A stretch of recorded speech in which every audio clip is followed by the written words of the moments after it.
ఏపీలో పెట్టుబడులపై శాసనమండలిలో వాడి వేడి చర్చ జరిగింది. తమ హయాంలో భారీ పెట్టుబడులు తెచ్చామని వైసీపీ పక్షనేత బొత్సకు మంత్రి పయ్యావుల కౌంటర్ ఇచ్చారు. రైల్వే జోన్కు భూమి ఇవ్వని వైసీపీ నేతలు పెట్టుబడులపై మాట్లాడడం ఏంటని చురకలంటించారు. ప్రధానమంత్రి విశాఖపట్నం వచ్చి ఏటికి ప్రసంగిస్తామని చేశారు. మీకు తెలీదా? ఏంటి వాటికి ఎవరు చేశారు అధ్యక్ష? ఏంటి ప్రభుత్వం 10 రోజుల్లో వచ్చి అన్ని ఎన్విరాన్మెంట్ క్లియరెన్సెస్ అన్ని అడ్మినిస్ట్రేటివ్ క్లియరెన్సెస్ అన్ని వస్తాయి అధ్యక్ష.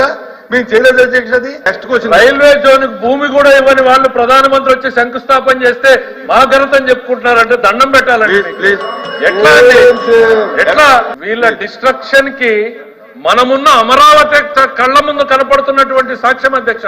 5 ఏళ్ళు డిస్ట్రాయ్ చేస్తే 40,000 రూపాయల పెట్టుబడి తీసుకొచ్చి అమరావతిని ఇంప్రూవ్ చేస్తున్నాం.